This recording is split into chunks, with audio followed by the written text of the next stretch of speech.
Қайырлы күн достар, менің каналыма қош келдіңіздер. Каналыма тіркеліп қоңыраушаны басып қойыңыздар.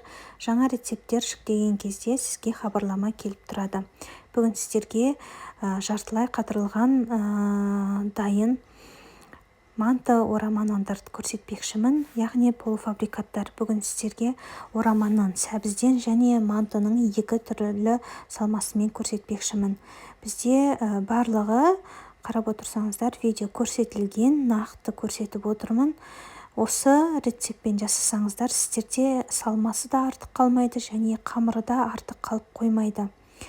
Ең алдымен бізге ұнымызды електен өткізіп аламыз. Електен өткізілген ұнымызға жұмыртқамызды, сұйық майымызды және суымызды құйып, тұзды суымызды яғни құйып, осылай қамыр илейміз.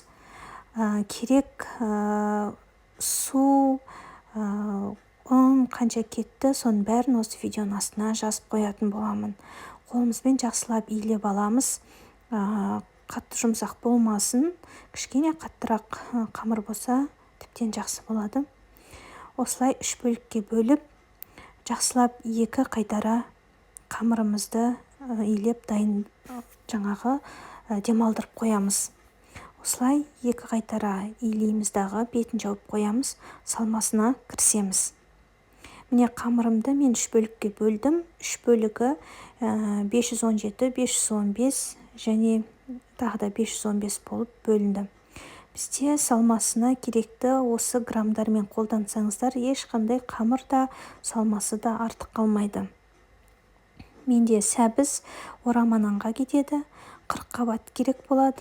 Пияз саламыз, етіміз бар, асқабақ, картошкамыз бар. Осылар қажет заттар. Міне осы. Бірінші салмаға осы етіміз, пиязымыз, асқабағымыз кетеді. Екінші салмасына жаңа көріп отырғандарыңыздай 40 қабат, пияз, картоп, ет қажет болады. Енді осы салмасына азғантайдан осылай қара бұрыш сүйіп шығамыз. Еттері бар салмаға бір ас қасық сұйық май, ал орама нанға керек сәбізімізге 2 ас қасық сұйық май саламыз. Бәріне бір шай қасықтан тұз салып шығамыз. Сәбізді салмаға аздау қосыңыздар, себебі қатты тұзды болып кетуі мүмкін. Жақсылап араластырып аламыз. Достар, осы салманы керек грамдарына дейін осы видеоның астына жазып қоятын боламын. Енді орама нанымызды жасаймыз. Осы демалып тұрған бір күлшемізді алып жақсылап жайып шығамыз. Қамырды жайғанын көрсетпей ақ қояйын, білетін шығарсыздар. Егер білмейтін болсаңыздар, жаңадан үйреніп келе жатқан болсаңыздар, осы менің каналымда қамыр жаю тәсілі бар. Осының астына ссылкасын дайындап қоям. Мінеки осы екі бөлікке бөліп алып, сұйық май жағып, екі орама нан шықты бір күлшеден. Осылай табамызға пакетті орап, орама нандарды салып, тоңазытқышқа жібереміз. Екінші қамырымызда, екінші күлшемізде мантының қамырын осы шетін бөліп алып тастаңыздар. Ол керек емес деп ойламаңыздар. Оны қазір илеп пакетке салып қойыңыз, жұмсақ болып тұра берсін. Ең соңындағы қалған салмаға керек болады. Осылай барлық салманы салып шыққаннан кейін мантыны түйеміз. Мантының түйеуі әрқайсыңыз өздеріңіздің тәсілдеріңіз бойынша, біреусі гүл манты қылады, біреусі басқаша қылып түйеді. Мен осы классикалық түрінде түйдім. Бәрін осылай орналастырамыз табамызға. Бұны да тоңазытқышқа қоямыз. Үшінші күлшемізге келсек, тағы да жаңағындай бөліп шығамыз, 4 бұрышты қылып. Жаңағы қалып тұрған кесінділерді осы арада тез қолымызбен илеп пакетке салып қоямыз, жұмсарып тұру үшін. Міне үшінші салмамызды түйіп салдық. Енді қараңыз, осы салмадан, бірінші салмадан осындай қамырмен салма қалды. 216 граммдық салманы.